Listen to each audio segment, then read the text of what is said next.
Hi friends, I am Mohan from Kishab Academy. So இந்த video பதிவில் நம்ம என்ன லைவ் பார்க்க போகிறோம்னு வந்து பார்த்தீங்கன்னா 10th ஜியோகிராஃபியில் இருக்கிற ஃபஸ்ட்டு 2 பாடம் சரிங்களா. இந்த ஜியோகிராஃபியில் மொத்தம் 7 பாடம் இருக்கும் இல்லையா, அதில் ஃபஸ்ட்டு 2 பாடம் தான் வந்து பார்த்திங்கன்னா ரொம்ப டஃப்பாக இருக்கும். அதுலேயும் ஃபஸ்ட்டு பாடம் ரொம்பவே முக்கியமானது சரிங்களா. ரீசெண்டாக நடந்த குரூப் 1ல் கூட அதிலேருந்து ஒரு வேறு ஆங்கிளில் ஒரு கேள்வி கேட்டிருந்தாங்க சரிங்களா. ஸோ இந்த பாடம் நீங்கள் எந்த அளவுக்கு ரிவிஷன் பண்ணி வச்சுக்கிறீங்களோ அந்த அளவுக்கு நல்லது. ஸோ கேள்வியும் வந்து பார்த்திங்கன்னா அதை பேஸ் பண்ணி தான் இருக்கும் சரியா. ஸோ இப்போ வீடியோக்குள்ளே போகலாம். ஸோ ஃபஸ்ட்டு கேள்வி, தவறானதை தேர்ந்தெடு. ஆக்சுவலாக அது கொஞ்சம் பேசிக்கான கேள்வி தான் சரியா. இப்போ இந்தியாவை எடுத்துக்கிட்டிங்க அப்படின்னா இது வடக்கு, இது தெற்கு, இது கிழக்கு, இது மேற்கு. நம்மளோட எல்லைகளை முதல்ல நீங்கள் தெரிஞ்சுக்கணும் சரியா. ஸோ வடமேற்கில் ஆப்கானிஸ்தான் சரிதான், வடக்கில் நேபாளம், பூட்டான், சைனா இது எல்லாமே வரும். கிழக்கில் வந்து பார்த்திங்கன்னா பங்களாதேஷ் பெரிய அளவில் இருக்கும். ஸோ தெற்குனா நாம் தான். நம்மளுக்கு கீழே என்ன இருக்குது, இங்கே நாடாக பார்த்திங்கன்னா இந்த இடத்துல என்ன இருக்குன்னு வந்து பார்த்திங்கன்னா இலங்கை இருக்கும். ஸோ இங்கே இந்திய பெருங்கடல் இருக்கும். ஸோ இங்கே என்ன கொடுத்துருக்காங்க, அரபிக்கடல்னு கொடுத்துருக்காங்க, தவறு. ஸோ அரபிக்கடல்லாம் எங்கே வரும் அப்படின்னு வந்து பார்த்திங்கன்னா தெற்குக்கும் மேற்குக்கும் இடையில் தென்மேற்கு இந்த இடத்துல வடக்கு, இங்கே வங்காள விரிகுடா வரும் சரியா. எல்லைகளை நல்லா பார்த்துங்க, பார்க்கறது ஈஸியாக இருக்க மாதிரி இருக்கும். ஒரு 190வது கொஸ்டினாக வச்சுருக்காங்கன்னு வச்சிங்களேன், தப்பு பண்ணிவிடுவோம் சரியா. ஸோ அடுத்த கேள்வி, கீழ்கண்டவற்றுள் தவறானதை தேர்ந்தெடு. பரப்பளவில் உலகின் 7வது பெரிய நாடாகவும் கண்டத்தின் 2வது பெரிய நாடாகவும் இந்தியா உள்ளது. இந்தியாவின் மொத்த நிலப்பரப்பு 32,87,253 சதுர கிலோமீட்டர். இது புவியின் மொத்த பரப்பளவில் 2.4% ஆகும். இந்தியா 15,300 கிலோமீட்டர் நில எல்லைகளை கொண்டுள்ளது. இந்தியாவையும் சீனாவையும் பிரிக்கும் எல்லைக்கோடு மக்மகான். ஸோ தவறானது எது? ஸோ இந்த எல்லைக்கோடெலாம் நீங்கள் பார்த்து வச்சுக்கணும். இந்தியாவும் பாகிஸ்தான் அப்படின்னா ராட்கிளிப்பு சரிங்களா. இந்தியாவும் சீனாவும் அப்படின்னா மக்மகான் சரியா.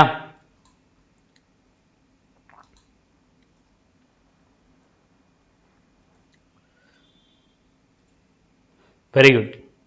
தவறுன்னு வந்து பார்த்தீங்கன்னா 2ம் 4ம் தவறு. ஸோ இந்தியா உலகோட பெரிய 7வது பெரிய நாடு பரப்பளவில். ஆசியா லெவலில் பார்த்தீங்கன்னா நாம் தான் செகண்டு. ஃபர்ஸ்ட் வந்து பார்த்தீங்கன்னா சீனா வருவாங்க, ரஷ்யா வருவாங்க. ஆக்சுவலாக நம்மளோடையும் சீனா வந்து பார்த்திங்கன்னா கம்பேர் பண்ணும்போது நம்மளோட கொஞ்சம் பெருசு தான். ஸோ இந்தியாவின் நிலப்பரப்பு 32,87,263 சரியா. அதே மாதிரி நம்மளோட சதுர எல்லைகள் 15,200 சரியா. இந்த 2 நம்பரில் பார்டர்லாம் கொஞ்சம் ஸ்ட்ராங்காக இருங்க. இப்போலாம் இந்த மாதிரி கேள்விகள் வருது சரியா. ஸோ அடுத்த கேள்வி, சரியானதை தேர்ந்தெடு. இந்தியா அதிகபட்சமாக வங்காளதேசத்துடன் 4,156 கிலோமீட்டர் நீளமுள்ள நில எல்லைகளை பகிர்ந்து கொண்டுள்ளது. குறுகிய எல்லையாக ஆப்கானிஸ்தானுடன் 106 கிலோமீட்டர் நில எல்லையை கொண்டுள்ளது. இந்தியா சீனாவுடன் 3,488 கிலோமீட்டர் நில எல்லையை பகிர்ந்து கொண்டுள்ளது. இந்தியா கடற்கரையின் மொத்த நீளம் தீவு கூட்டங்களையும் சேர்த்து 7,516.6 கிலோமீட்டர்.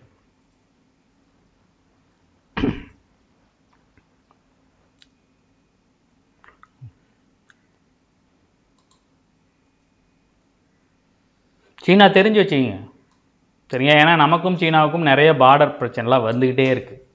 ஸோ சீனா நாமளும் சீனாவும் இருக்கும்போது எந்தெந்த மாநிலங்கள் சீனாவோட எல்லைக்கோட்டை தொடுது, எந்தெந்த மாநிலங்கள் நேபாளோட எல்லைக்கோட்டை தொடுது, எந்தெந்த மாநிலங்கள் பங்களாதேஷோட வந்து பார்த்திங்கன்னா எல்லையை பகிர்ந்துருக்குது, அதெல்லாம் கூகுள் பண்ணி தெரிஞ்சு வச்சிங்க சரியா. ரொம்ப முக்கியம், கேட்டுருவாங்க சரியா. உலகத்திலேயே அதிகமான அண்டை நாடுகள் எல்லைகளோட பகிர்ந்து கொள்வது வந்து பார்த்திங்கன்னா ரஷ்யாவும் சீனாவும் தான். கிட்டத்தட்ட 14-17 நாடுக்கு மேலே வரும். அது ஒரு பாக்ஸ் ஐட்டத்துலையும் கொடுத்துருப்பாங்க. ஸோ இதற்கான ஆன்சர் வந்து பார்த்திங்கன்னா அனைத்தும் சரி, அனைத்தும் சரி. ஸோ அடுத்த கேள்வி, இந்தியா தனித்து ஒரு துணை கண்டம் என்று அழைக்கப்படுகிறது. இயற்கை நில அமைப்பு, காலநிலை, இயற்கை தாவரம், தனிமங்கள் மற்றும் மனித வளங்கள் போன்றவற்றில் ஒரு கண்டத்தில் காணப்படக்கூடிய வேறுபாடுகளை கொண்டிருக்கிறது. கூற்று காரணம் கொடுத்துருக்காங்க. ஆப்ஷன்ஸ் வந்து பார்த்தீங்கன்னா கூற்று சரி காரணம் தவறு, கூற்று காரணம் இரண்டும் சரி, சரியாக விளக்குகிறது, கூற்று தவறு காரணம் சரி, காரணம் சரி, கூற்று காரணம் இரண்டும் சரி, சரியாக விளக்கவில்லை. ஸோ இந்தியா ஒரு துணைக்கண்டம் என்று அழைக்கப்படுகிறதா? கரெக்டு தான். ஆனால் தனித்தான் கேட்டிங்கன்னா இல்லை. ஸோ இந்தியா, பாகிஸ்தான், நேபாளம், பூட்டான், பங்களாதேஷ், அப்புறம் வந்து பார்த்திங்கன்னா ஆப்கானிஸ்தான், சைனாவை தவிர மற்ற எல்லா நாடுகளோடும் சேர்த்து தான் அதை வந்து பார்த்திங்கன்னா துணைக்கண்டம்னு அழைக்கிறோம். ஏன் துணைக்கண்டம்னு நினைக்கிறோம்? இது எல்லா நாடுகளோட சேர்த்து ஒரு கண்டத்தில் காணப்படக்கூடிய காலநிலை, இயற்கை தாவரம். நீங்கள் வந்து பார்த்திங்கன்னா நார்த் சைடு இமயமலை பக்கம் போனீங்கன்னா ஜில்லுன்னு இருக்கும், ஜம்மு காஷ்மீர், லடாக்லாம் வந்து. அதுவே வந்து பார்த்திங்கன்னா இந்த பக்கம் நம்ம தென்னிந்தியா பக்கம் வந்தீங்கன்னா சூடாக இருக்கும். சரியா? இப்படி இந்த பக்கம் வடகிழக்கு மாநிலங்கள் பக்கம் போனீங்கன்னா மழையாக இருக்கும். ஸோ இப்படி இந்த பக்கம் சைடில் ராஜஸ்தான் பக்கம் போனீங்கன்னா பாலைவனமாக இருக்கும். ஸோ ஒரு கண்டத்தில் என்னென்னலாம் இருக்குமோ அது எல்லாமே ஒரு ஸ்டேட்டுக்குள்ளே ஒரு ஒரு ஒரு கண்ட்ரிக்குள்ளே இருக்குது. சரியா? ஸோ இதில் வந்து பார்த்திங்கன்னா தனித்து நாம் கண்டமான்னு கேட்டிங்கன்னா இல்லை. ஸோ கூற்று தவறு காரணம் சரி. சரியா? நல்லா நோட் பண்ணிங்க, எத்தனை கண்ட்ரி இருக்குன்னு கூட கேட்பாங்க. சரியா? இந்தியா எத்தனை நாடுகளுடன் இணைந்து துணைக்கண்டம் என்று அழைக்கப்படுகிறது? நான் இப்போ தான் சொன்னேன். இந்தியா எத்தனை நாடுகளுடன் இணைந்து துணைக்கண்டம் என்று அழைக்கப்படுகிறது? ஸோ நம்ம யார் யார் கூட எல்லை பகிர்ந்துக்கிறோம்? பங்களாதேஷ், பூட்டானு, சீனா, ஆப்கானிஸ்தான், பாகிஸ்தான், சரிங்களா, நேபாளம், சீனா தவிர மற்ற 6 கண்ட்ரியுமே எல்லாம் சேர்ந்து தான் துணைக்கண்டம் என்று அழைக்கப்படுகிறது. இதெல்லாம் கொஞ்சம் பெக்யூலியரான பாயிண்ட்ஸ், இதெல்லாம் நம்ம நோட் பண்ணாமல் போயிடுவோம், கேட்டிருக்காங்க. சரியா? ஸோ அடுத்து தவறானதை தேர்ந்தெடு. இந்தியாவின் தென்கோடி பகுதியான பிக் மில்லியன் என்று அழைக்கப்பட்ட இந்திரா முனை அந்தமான் நிக்கோபார் தீவு கூட்டத்தில் அமைந்துள்ளது. இந்தியாவின் வடமுனையான இந்திரா கோள் லடாக்கில் அமைந்துள்ளது. மேற்கே குஜராத்தில் ரான் ஆஃப் கட்ச் முதல் கிழக்கே அருணாச்சல பிரதேசம் வரை 2933 கிலோமீட்டர் நீளத்தை கொண்டுள்ளது. இந்தியா நிர்வாக வசதிக்காக 28 மாநிலங்களையும் 9 யூனியன் பிரதேசங்களாகவும் பிரிக்கப்பட்டுள்ளது. ஒரே ஒரு கூற்று தவறுங்க.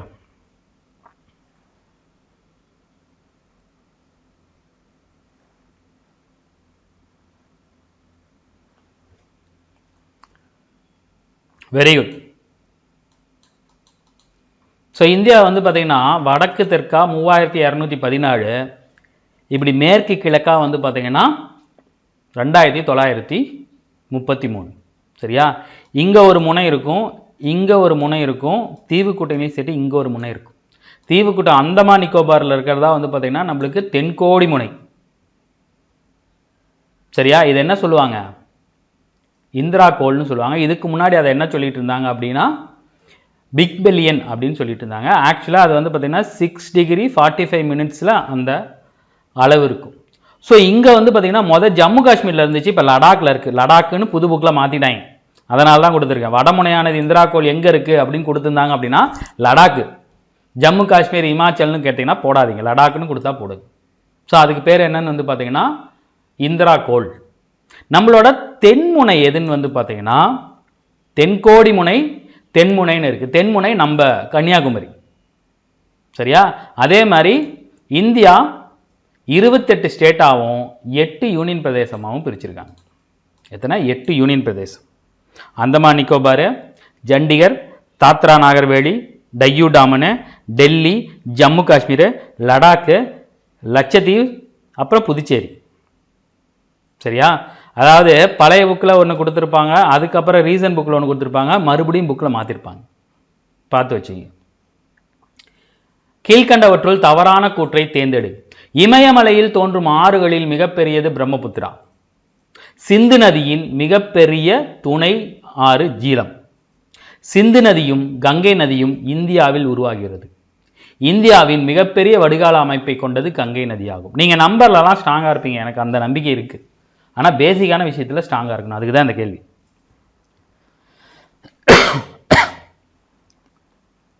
நம்பர்லேயும் ஸ்ட்ராங்காக இருக்கணும், பேசிக்கான விஷயத்துலையும் ஸ்ட்ராங்காக இருக்கும். தவறானது எது? ஸோ இந்தியாவில் தோன்றும் மிகப்பெரிய ஆறுகளில் பிரம்மபுத்திரா பெருசான்னு பார்த்தீங்கன்னா ஆமாம், பிரம்மபுத்திரா தான் பெருசு, கிட்டத்தட்ட 2900.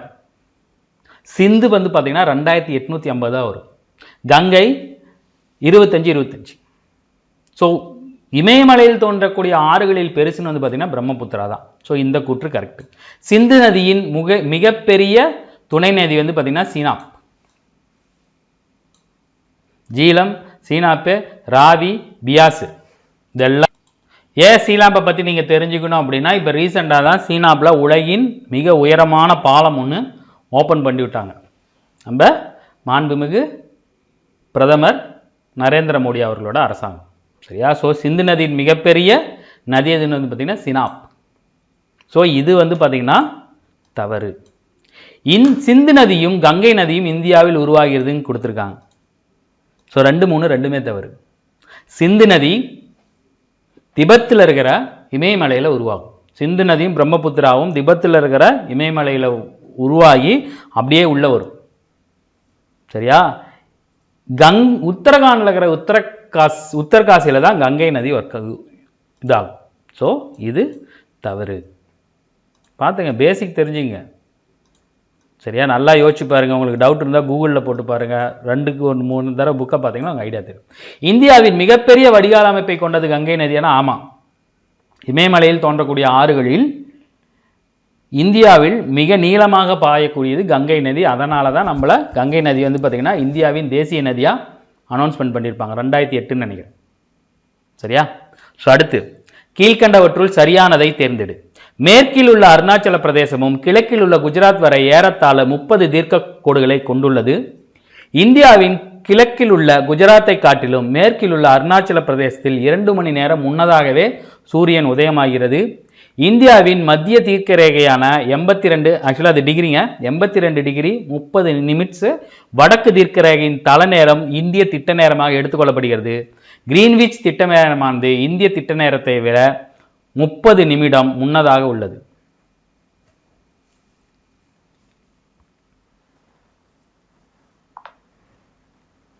சரியானது எது? Very good. 1, 2, 3. சரியானது எதுன்னு வந்து பார்த்தீங்கன்னா எதுவுமே இல்லை. இங்கே பாருங்க, அருணாச்சல பிரதேசம் எங்கே இருக்கு? கிழக்கில். குஜராத் எங்கே இருக்கு? மேற்கில். ஸோ இந்த அமைவிட இதுலேயே இதே தப்பு. ஸோ மறுபடியும் வந்து பாருங்க, மேற்கில் உள்ள குஜராத்தை காட்டிலும் கிழக்கில் உள்ள அருணாச்சல பிரதேசத்தை 2 மணி நேரம் முன்னதாக இருக்குது. ஸோ இதுவும் தவறு. 2 மணி நேரம் முன்னதாக இருக்கிறது கரெக்டு. இங்கே மேற்கில் குஜராத் இருக்குது, கிழக்கில் அருணாச்சல பிரதேசம். இங்கேருந்து கம்பேர் பண்ணும்போது தலை நேரம் நம்மளுக்கு மாறுபடும். சரியா? அடுத்து, இந்தியாவின் மத்திய தீர்க்க ரேகையான 82 டிகிரி 30 மினிட்ஸ் வடக்கு தீர்க்க ரேகையின் தலைநேரம் இந்திய திட்ட நேரமாக எடுத்துக்கொள்ளப்படுகிறது. நம்மளோட தலைநேரத்தை தீர்மானிக்கக்கூடிய தீர்க்க ரேகை மத்திய தீர்க்க ரேகையா? இல்லை, கிழக்கு தீர்க்க ரேகை. கிழக்கில் தானே இது இருக்கு, அருணாச்சல பிரதேசம். அங்கே தானே நம்ம முன்னாடி வந்து உதிக்குது. ஸோ மத்திய தீர்க்க ரேகைன்னு கொடுத்தது தவறு. ஸோ இதுவும் தவறு.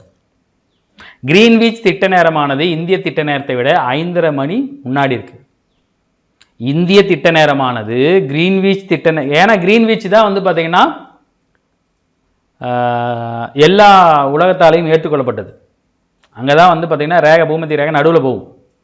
ஸோ நீங்கள் இப்போ வாட்செல்லாம் வந்து பார்த்தீங்கன்னு வச்சிங்களேன், சில வாட்சில் வந்து பார்த்தீங்கன்னா ஜிஎம்டின்னு குறிச்சிருப்பாங்க. வாட்சில் ஏர்போர்ட்லாம் போகும்போது ஜிஎம்டி, இத்தனை ஜிஎம்டின்னு கொடுத்துருவாங்க. ஜிஎம்டி அப்படின்னா கிரீன்விச் மீன் டைம்னு அர்த்தம். புரியுதுங்களா? ஸோ இந்திய திட்ட நேரமானது கிரீன்விச் திட்ட நேரத்தை விட 5:30 மணி நேரம் முன்னாடி உள்ளது. ஸோ அப்படி பார்த்தீங்கன்னா இதில் வர எல்லா கூற்றுகளுமே தவறானது. சரியானது எதுவுமே இல்லை. நிறைய பேர் 1, 2, 3, 2, 3, சில பேர் இதை கரெக்டாக கெஸ் பண்ணிவிட்டு இதை போடாமல் 1, 2, 4. உங்களுக்கு கேள்வி எப்படி அணுகணும், எப்படி கேட்பாங்க, எப்படி வேணாலும் கேட்கலாங்கிறதுக்கோசம் தான் இந்த மாதிரி கொஸ்டின் எடுத்துருக்கு. சரியா? ஸோ அடுத்து, வடக்கு மலைகள் தொடர்பான கூற்றுகளில் தவறானதை தேர்ந்தெடு. வடக்கு மலை அப்படின்னா டோட்டலாக இமயமலைகள் எல்லாம் சேர்ந்தது தான் வடக்கு மலை. இமயமலை எங்கெங்க இருக்கு? வடக்கு. இந்த சுற்றி இருக்கிறதுலாம் இமயமலை தானே. சரியா? மேற்கே உள்ள சிந்து பள்ளத்தாக்கிலிருந்து கிழக்கே உள்ள பள்ளத்தாக்கு வரை சுமார் 2500 கிலோமீட்டர் நீளத்திற்கு இது பதவி உள்ளது. உலகின் கூரை என்று அழைக்கப்படும் பிரபலமான பாமீர் முடிச்சு இப்பகுதியில் காணப்படுகிறது. இந்தியாவின் பெரும் அரணாக உள்ள வடக்கு மலையை இரு பெரும் உட்பிரிவுகளாக பிரிக்கலாம். வடக்கு மலைகள் உலகின் இளமையான மற்றும் மிக உயர்ந்த மலைத்தொடர்கள் ஆகும். தவறானது எது? ஈஸியா போட்டலாம். உங்களுக்கு ஈஸியா எது தவறுங்கிற மாதிரி தான். 1க்கு 2 வாட்டி படிங்க. 2500 கரெக்டா? கரெக்டு. உலகின் கூரை பாமீர் முடிச்சு இந்த இடத்துல இருக்கும். இந்தியா அப்படி இருக்கா? பாமீர் முடிச்சு இங்க இருக்கும். இங்கேருந்து இந்து குஷ் மலை, இந்த பக்கம்லாம் மழை போகும். அப்படி பார்த்தீங்கன்னா இப்படி வளைஞ்சிருக்கு, வில்லு மாதிரி வளைஞ்சிருக்கும். ஏன்னா அங்கேருந்து நிறைய பெரிய பெரிய மலைகள் போகும். அதுதான் உலகின் முடிச்சு அப்படின்னு சொல்கிறாங்க, உலகின் கூரைன்னு. ஸோ தவறானது வந்து பார்த்தீங்கன்னா வடக்கு மலை. இமயமலை எத்தனையா பிரிப்பாங்க? 3ஆக பிரிப்பாங்க. மேற்கு இமயமலை, இமயமலை, பூர்வாஞ்சல் குன்றுகள். சரிங்களா? இங்கே பாருங்க, இந்த மேப் போட்டு பார்த்தோன்னா இதில் உங்களுக்கு ஈஸியாக இருக்கும். கடைசி நான் ரிவிஷனுக்கு யூஸ் பண்ணிங்க. சரியா? ஸோ இமயமலை வந்து 3ஆக பிரிப்பாங்க. இப்படி பார்த்துங்க, இந்த இடம் பார்த்துங்க, மேற்கு இமயமலைகள். சரியா? அடுத்து மத்திய இமயமலை, சென்ட்ரல், அதான் இமாச்சல். சரியா? இந்த பக்கம் வந்து பார்த்தீங்கன்னா பூர்வாஞ்சல் குன்றுகள், வடகிழக்கு மாநிலங்கள் எல்லாம் சேர்ந்தது தான். ஸோ இந்த மேற்கு இமயமலை, இந்த நடுவில் இருக்கிற இமயமலை தான் வந்து பார்த்தீங்கன்னா 3ஆக பிரிப்பாங்க. இமாத்திரி, இமாச்சல், சிவாலிக் குன்றுகள். இந்த பக்கம் கொஞ்சம் இருக்கும், நடுவில் இருக்கும், இந்த பக்கம் இருக்கு. அதை தான் பிரித்து கொடுத்துருப்பாங்க. சரியா? ஸோ மற்ற மலைகளோட கம்பேர் பண்ணும்போது இமயமலை என்னது? இளமையான மலைகள், வளர்ந்துக்கிட்டே இருக்காது. சரியா? தவறான ஒன்றை தேர்ந்தெடு. சாஸ்கர், லடாக், கைலாஷ் மற்றும் காரகோரம் ஆகிய முக்கியமான மலைத்தொடர்கள் மத்திய இமயமலைத்தொடரில் அமைந்துள்ளன. மேற்கு மலைகளின் பரப்பளவு திபெத்தில் அதிகமாக இருப்பதால் இவை திபெத்தியன் இமயமலை என்று அழைக்கப்படுகிறது. டிரான்ஸ் இமயமலைகள் மேற்கு இமயமலைகள் என்று அழைக்கப்படுகின்றன. ஆரவல்லி மலைத்தொடர் உலகிலேயே பழமையான மலிப்பு தொடர்களில் ஒன்றாகும். ஸோ எது தவறு? அதாவது டிரான்ஸ் இமயமலை, மேற்கு இமயமலையில பற்றி நம்ம பார்க்குறோம். வெரி குட், ஃபர்ஸ்ட் தான் தவறு. சாஸ்கர், லடாக்கு, கைலாஷ், காரகோரம் இதெல்லாம் வந்து பார்த்தீங்கன்னா மேற்கு இமயமலை தொடரில் தான் இருக்குது, மத்திய இமயமலை தொடரில் இருக்காது. ஸோ மத்தியத்தை தான் 3ஆக பிரிச்சுருவாங்க. பெரிய இமயமலை, சிறிய இமயமலை, சிவாலிக் குன்றுன்னு. சரியா? அந்த பெரிய இமயமலை இமாத்திரி, இமாச்சல், சிவாலிக் குன்றுன்னு பார்ப்பான். அந்த பெரிய இமயமலையில் சில இதெல்லாம் வரும். எது? அதாவது சில முக்கியமான பகுதிகள்லாம் வரும். சரியா? அடுத்து ஹிமாச்சலில் தான் வந்து பார்த்தீங்கன்னா இந்த முசோரி, சிம்லா, நானிட்டால் அந்த மாதிரியான சுற்றி பார்க்குற இடம்லாம் வரும். சரியா? ஸோ இந்த மாதிரி தாங்க கேள்வி. லாஸ்ட் டைம் குரூப் 2ல் இப்படி தாங்க கேட்டாங்க. தொடர்ச்சியற்று காணப்படும், மழை குறைவாக காணப்படும். நம்ம எல்லாம் நம்பர்லாம் நோட் பண்ணிட்டு போனோம், பேசிக்கை விட்டோம். சரியா? கீழ்கண்டவற்றுள் தவறானதை தேர்ந்தெடு. பெரிய இமயமலை சிறிய இமயமலைக்கு வடக்கே மிக உயர்ந்து செங்குத்தாக அமைந்துள்ளது. சிறிய இமயமலை மற்றும் சிவாலிக் குன்றுகளை ஒப்பிடும்போது இப்பகுதி குறைவான மழையை பெறுகிறது. மற்ற மலைத்தொடர்களை ஒப்பிடும்போது இமாத்திரி பகுதியில் பௌதீக சிதைவு குறைவாக உள்ளது. இமாத்திரி மலையில் கங்கோத்ரி, யமுனோத்ரி, சியாச்சின் போன்ற பனியாறுகள் காணப்படுகின்றன. பெரிய இமயமலையும் இமாத்திரி ஒன்று தான், சிறிய இமயமலை இமாச்சலும் ஒன்று தான். சரியா? போட்டு குழப்பிக்காதீங்க. இப்படி தான் கேட்பாங்க கேள்வி. இங்கே பாருங்க, இந்த பாயிண்டை தான் அப்படியே வச்சுருந்தாங்க. சிறிய இமயமலை மற்றும் சிவாலிக் குன்றுகளோட ஒப்பிடும்போது இமாத்திரி அதிக அளவு குறைவான மழையை பெறுகிறது அப்படின்னு கொடுத்துருந்தான். டக்குன்னு ஸ்ட்ரைக் ஆகல. ஆக்சுவலாக இது கரெக்ட். ஸோ இதில் தவறானது எது? தவறானது எதுன்னு வந்து பார்த்தீங்கன்னா எதுவுமே இல்லை. இங்கே பாருங்க, இங்கே பெரிய இமயமலை இருக்கும், சிறிய இமயமலை இங்கே நடுவில் இருக்கும். சரியா? சிவாலிக் குன்று இப்படி இருக்கும், பூர்வாஞ்சல் குன்றுகள்ங்கிறப்ப இப்படி வரும், மேற்கு இமயமலைங்கிறப்ப இப்படி வரும். வடக்கு நோக்கி தானே இருக்கு, செங்குத்தா. சரியா? மற்ற மலைத்தொடர்களோடு ஒப்பிடும்போது இமாத்திரி பகுதியில் பௌதீக சிதைவு குறைவாக இருக்குன்னு கொடுத்துருக்காங்க. ஆமாம், அங்கே பௌதீக சிதைவு குறைவாக தான் இருக்கும். போன பழைய புக்கில் வந்து பார்த்தீங்கன்னா கங்கோத்ரி, யமுனோத்ரி, சியாச்சின் வந்து பார்த்தீங்கன்னா டிரான்ஸ் இமயமலையில் கொடுத்துருப்பாங்க. இந்த புது எடிஷனில் சரி பண்ணிட்டாங்க. ஸோ இந்த 3 பனியாறுகளும் இமாத்திரியில் தான் இருக்குது. அதாவது பெரிய இமயமலையில் தான் இருக்குது, டிரான்ஸ் இமயமலையில் இல்லை. சரியா? எந்த மலைத்தொடர் மற்ற மலைத்தொடர்களோடு ஒப்பிடும்போது தொடர்ச்சியான மலைத்தொடராக அமைந்துள்ளது? பூர்வாஞ்சல் குன்றுகள், இமாத்திரி, இமாச்சல், சிவாலிக் குன்றுகள்.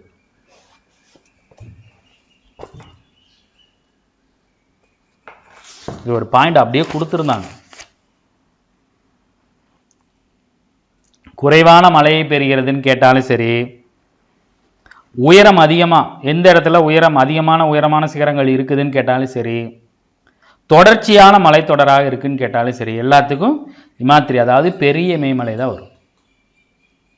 சரியா? முக்கியமான பாயிண்ட் நோட் பண்ணி வச்சுங்க. எந்த மலைத்தொடரில் பீர்பாஞ்சல், தௌலதார், மகாபாரத் ஆகிய மலைகள் காணப்படுகின்றன? பீர்பாஞ்சல், தௌலத்தார், மகாபாரத், மசூரி, சிம்லா, நானிட்டாலு, ராணிக்கட்டு, அல்மோரா, டார்ஜிலிங். இது எதை கேட்டாலும் இமாச்சல் தான். இமாச்சலில் தான் உங்களுக்கு வந்து பார்த்தீங்கன்னா சுற்றி பார்க்கறதுக்கு நிறைய இடம் இருக்கு. சரியா? இங்க மற்ற இடங்களோட கம்பேர் பண்ணும்போது இங்க மழைப்பொழிவு ஓரளவுக்கு இருக்கும். சரியா? ஸோ அடுத்து தவறான இணையை தேர்ந்தெடு. காரகோரம், ஜொஷிலா, பொமிடிலா, நாதுலா, சிப்கிலா.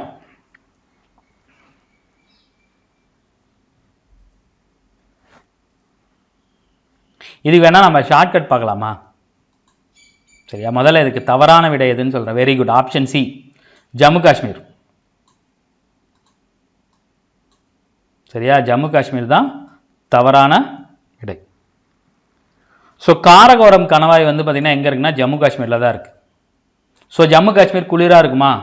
அங்கே போனால் என்ன தோணும்? காரமாக ஏதாவது சாப்பிடணும்னு தோணும். சரியா? அடுத்து வந்து பார்த்தீங்கன்னா ஜொஷிலாவும் சிப்கிலாவும் இமாச்சல் பிரதேசில் இருக்கும். ஜொஷிலா, சிப்கிலா இது ரெண்டுமே வந்து பார்த்தீங்கன்னா இமாச்சல் பிரதேசில் இருக்கும். ஜொஷி, சிப்பு. சரியா? இதுக்கு நாம் ஏதாவது ஷார்ட்கட் எடுத்துக்கலாம் அப்படின்னா எப்படி எடுத்துக்கலாம்? ஓகே, இப்போ ஜம்மு காஷ்மீர் ஜில்லுன்னு இருக்கும், காரமாக தான் சாப்பிட்ணுன்னு தோணும். இமாச்சல் பிரதேசில் வந்து பார்த்தீங்கன்னா மழை அதிகமாக பெஞ்சிக்கிட்டே இருக்கும். ஸோ அதனால் நாம் அப்போ என்ன நினைப்போம்? ஜூஸுக்கு பதிலாக சிப்ஸு சாப்பிட்லான்னு நினைப்போம். எனக்கு என்ன ஷார்ட்கட் வருமோ நான் அதை தான் சொல்கிறேன். உங்களுக்கு எப்படி தோணுதோ நான் வச்சுங்க. சரியா? ஜம்மு காஷ்மீர்னா காஷ்மீர் அப்படின்னு வந்தாலே காரமாக சாப்பிடணும். இமாச்சல் அப்படின்னா மழை பெய்யும். சரியா? இமாச்சலில் கொஞ்சம் மழை பெய்யும். தொடர்ச்சியான மழை பொழிவின் காரணமாக அங்கே மண்ணெரிப்பு இருக்குன்னு சொல்லியிருக்காங்க. ஸோ அங்கே நம்ம ஜூஸ் குடிக்கூடாது, சிப்ஸ் தான் சாப்பிடணும். சரியா? அடுத்து அருணாச்சல பிரதேஷ். ஏங்க நாங்கள் காலேஜ் ஸ்கூல் படிக்கும்போது அருண் ஒரு பையன் இருப்பான், பொம்மை மாதிரியே இருப்பான் அப்படின்னு நான் வச்சுங்க. அருண், பொமிலா. அடுத்து வந்து பார்த்தீங்கன்னா சிக்கிமில் வந்து பார்த்தீங்கன்னா 2 கணவாய் இருக்கும். ஒன்று வந்து பார்த்தீங்கன்னா நாதுலா, இன்னொன்று வந்து பார்த்தீங்கன்னா ஜெசிப்லா அப்படின்னு வரும். எது? ஜெலிப்லா அப்படின்னு வரும். ஜொஷிலா, ஜெலிப்லா ரெண்டுக்கும் நான் வச்சுங்க. ஸோ சிக்கிமுக்கு இன்னொன்று சொல்கிறேன் பாருங்க, ஜெலிப்லா. சரியா? இந்த விண்ணை தாண்டி ஒரு படம் பார்த்துருக்கீங்களா? அதில் திரிஷாவோட பேர் வந்து பார்த்தீங்கன்னா ஜெசி. சரியா? ஜெசி கிட்ட மாட்டின சிம்புவோட நிலைமை வந்து பார்த்தீங்கன்னா நாக்கு தள்ளிருச்சு அப்படின்னு நான் வச்சு. ஏன்னா இதெல்லாம் ரொம்ப பெக்குலியரான பேர். இது சமஸ்கிருதமா இல்லை ஹிந்தியா என்னன்னு தெரியல. இதெல்லாம் எப்படி நான் வச்சுக்கிறது? அப்படி தான் நான் வச்சுக்கணும். இப்போ பாருங்க, ஈஸியாக சொல்கிறேன் பாருங்க. காரம் ஜம்மு காஷ்மீர், இமாச்சல் மழை பொழிவு அதிகமாக இருக்கும், மண்ணரிப்பு இருக்கும், அதனால் அங்கே நம்ம ஜூஸ் குடிக்கூடாது, சிப்ஸ் தான் சாப்பிட்ணும். அருணாவே பொம்மை, இல்லைன்னா அருண் ஐஸ்கிரீம் சாப்பிட்டா பொம்மை ஃப்ரீயாக கொடுப்பாங்க. அடுத்து ஜெசிக்கிட்ட மாட்டின சிக்கிட்ட சிம்புவோட நிலைமை நாக்கு தள்ளுன கணக்கு தான். வேறு வழியே இல்லை, என்ன பண்ணுறது? சரியா? நீங்கள் வேணால் அந்த லைவை முடிச்சுட்டு இந்த ஷார்ட்கட்டை ட்ரை பண்ணி பாருங்க, கொஞ்சம் ஈஸியாக இருக்கும். ஸோ அடுத்து 15வது கேள்வி. கீழ்கண்டவற்றுள் தவறான கூற்றை தேர்ந்தெடு. இந்திய பெரும் சமவெளி மேடு பள்ளமற்ற ஒரு சீரான சமப்பரப்பாக அமைந்துள்ளது. இதன் நீளம் 2400 கிலோமீட்டர். பாபர் சமவெளி வேளாண் சாகுபடிக்கு ஏற்றதல்ல. தராய் மண்டலம் பிரம்மபுத்திரா பள்ளத்தாக்கு பகுதியில் மிக அதிக அகலமாக காணப்படுகிறது. அதிக மழை காரணமாக அகலமாக காணப்படுகிறது. காதர் பழைய வண்டல் மண்களால் ஆனவை, பாங்கர் புதிய வண்டல் மண்களால் ஆனவை. தவறானது எது? சொல்லுகிற எல்லாம் கரெக்டுங்க. தவறு வந்து பார்த்தீங்கன்னா இதுதான். பாங்கர்னா பழசு, காதர்னா புதுசு. இதுக்கு ஒரு ஷார்ட்கட் சொல்றேன் பாருங்க. பாங்கர் பாப்பான்னு வருதா, இங்கேயும் பாங்க, பழசுலையும் பா வருதா, ஞாபகம் வச்சுங்க. அப்படி இல்லைன்னா காலர் அப்படின்னா புதுசுன்னு ஞாபகம் வச்சுங்க. காதர் அப்படின்னா காலர். நம்ம புது சட்டை வாங்கினோம்னா காலர் எப்படி இருக்கும்? சுத்தமாக புதுசாக இருக்கும்ல. புது சட்டையோட காலரை வச்சு தான் நம்ம புது சட்டையா இல்லையானே கண்டுபிடிப்போம். நீங்கள் துணி எடுக்க போனீங்க அப்படின்னா ஒயிட் ஷர்ட்டு எடுக்கிறீங்க அப்படின்னா அந்த ஒயிட் ஷர்ட்டை பார்த்தீங்கன்னா தெரிஞ்சு போயிடும், காலரை பார்த்தீங்கன்னா தெரிஞ்சு போயிடும். அதை ஆல்ரெடி யாராவது ட்ரையல் பண்ணியிருக்காங்களா இல்லையாங்க இது. ஸோ காதர் அப்படின்னா புதுசு, பாங்கர்னா பழசு. சரியா? ஸோ அடுத்து கீழ்கண்டவற்றுள் தவறானதை தேர்ந்தெடு. ராஜஸ்தான் சமவெளி லூனி மற்றும் சரஸ்வதி ஆறுகளால் படிவுகளால் உருவாகியுள்ளது. பெரிய இந்திய பாலைவனம் சஹாரா பாலைவனம் என்று அழைக்கப்படுகிறது. இது உலகின் 7வது மிகப்பெரிய பாலைவனம். இப்பாலைவனம் ராஜஸ்தான் மாநிலத்தில் 2/3 பங்கு நிலப்பரப்பை கொண்டுள்ளது. பஞ்சாப் ஹரியானா சமவெளி சட்லஜ் பியாஜ் ராவி ஆறுகளினால் ஏற்படும் படிவுகளால் உருவானது. ஸோ முக்கியமாக வந்து பார்த்தீங்கன்னா நம்மளுக்கு ஒரு 3-4 சமவெளி கொடுத்துருப்பாங்க. ஃபர்ஸ்ட் வந்து ராஜஸ்தான் சமவெளி வந்து பார்த்தீங்கன்னா ராஜஸ்தானில் பாதி வந்து பார்த்தீங்கன்னா பாலைவனம் தான். ஸோ முதல்ல இதில் தவறானது எதுன்னு சொல்லுங்கள். வெரி குட், சில பேர் கண்டுபிடிச்சிட்டீங்க. பெரிய இந்திய பாலைவனம் தார் பாலைவனம்னு சொல்லுவாங்க. சகாரா பாலைவனம் ஆப்பிரிக்காவில் இருக்குது. நம்மளோட பாலைவனம் பெரிய இந்திய பாலைவனம், அப்படி இல்லைன்னா தார் பாலைவனம். ஸோ ராஜஸ்தான் சமவெளி அது எதில் ஆரம்பிச்சுன்னா மறைந்து போன லூனி மற்றும் சரஸ்வதி. லூனி சரஸ்வதி ஆறுகள் ஓடிக்கிட்டே இருக்கும். தப்புன்னு ஏதாவது வந்துச்சு, ஏதாவது வந்து ஒரு பஞ்சம் வந்துருச்சு, கிளைமேட் ரொம்ப இதாக இருக்குன்னா வறண்டுடும். ஆக்சுவலாக இன்ன வரைக்கும் அந்த ஆறுகள் ஓடிக்கிட்டு இருக்கா இல்லையானே தெரியல. திடீர்னு உருவாகும், திடீர்னு மறைஞ்சிரும். சரியா? பஞ்சாப் ஹரியானா உங்களுக்கு வந்து பார்த்தீங்கன்னா சட்லஜ் பியாஸ் ராவி சிந்து நதியோட துணை நதிகள். அடுத்து வந்து பார்த்தீங்கன்னா கங்கை சமவெளினாவே பிரம்மபுத்திரா கங்கா. சரி, கங்கை சமவெளி தனி, பிரம்மபுத்திரா சமவெளி தனி. கங்கையில் வந்து பார்த்தீங்கன்னா உங்களுக்கு வந்து பார்த்தீங்கன்னா இந்த பங்களாதேஷ் வரைக்கும் கங்கை வந்து இது பண்ணியிருக்கோம். பிரம்மபுத்திரான்னு போகும்போது நீங்கள் வடகிழக்கு மாகாணங்கள் அசாம் பக்கம் போயிடணும். ராஜஸ்தான்னா சரஸ்வதி லூனி, பஞ்சாப் ஹரியானா சிந்து நதியோட துணை நதிகள் சட்லஜ் பியாஜ் ராவி, கங்கைனா கங்கை சமவெளி, பிரம்மபுத்திரானா அசாம் பக்கம். சரியா? ஓகே. தீபகற்ப பீடபூமிகளில் தவறாக பொருந்தியுள்ளதை தேர்ந்தெடு. இதான் தீபகற்ப பீடபூமி அப்படின்னா இப்படி இருக்கும், முக்கோணமா இருக்கும். சரியா? இதுல இது என்னது? மேற்கு, இது கிழக்கு, இது வடக்கு, இது தெற்கு. சரியா? மேற்கு இங்க இருக்கு. மேற்குல மேற்கு தொடர்ச்சி மலைகள், கிழக்குல கிழக்கு தொடர்ச்சி மலை இருக்கா? அப்ப இது 2 ரைட்டு. சரியா? வடமேற்கு இங்க வடக்கு, இங்க மேற்கு. ஆரவழி மலைத்தொடர் இங்க தான் இருக்கும். ஸோ இதுவும் கரெக்ட். ஸோ வடகிழக்குல விந்திய மலைத்தொடர் இருக்கா? வடக்கும் கிழக்கும் இங்க விந்திய மலைத்தொடர் இருக்காது. இந்த இடத்துல என்னென்ன மலைத்தொடர்கள் இருக்கும் அப்படின்னு வந்து பார்த்தீங்கன்னா புக் எடுத்து பார்த்தீங்கன்னா உங்களுக்கு பளிச்சுன்னு கொடுத்துருப்பாங்க. அது கொஞ்சம் சொதப்பன மாதிரி கொடுத்துருப்பாங்க, இருந்தாலும் உங்களுக்கு தெரியும். இந்த ராம்கர், பாகல்கண்டு, ஹைமூர், சரியா? சோட்டா நாக்பூரே வந்து பார்த்தீங்கன்னா கிழக்கு பக்கம் தான் இருக்கும். சரியா? இந்த வடகிழக்குன்னு வந்து பார்த்தீங்கன்னா உங்களுக்கு கரெக்டாக இருக்கிறது வந்து ராஜ்மஹல், கைமூர். சரியா? அப்புறம் வந்து பார்த்தீங்கன்னா இந்த பக்கம் சோட்டா நாக்பூர். ஆரவழி மலைத்தொடர் பக்கத்தில் விந்திய மலைத்தொடர் இருக்கும். ஸோ விந்திய மலைத்தொடர் வடமேற்கில் தான் இருக்கும். சரியா? ஸோ இது தவறு. சோட்டா நாக்பூரி பீடபூமி காணப்படும் பகுதிகளில் தவறானது எது? சோட்டா நாக்பூர் எங்க இருக்கு? இப்பதானே காட்டினேன். இதுதான் இந்தியா அப்படின்னா சோட்டா நாக்பூர் இங்க இருக்கும்.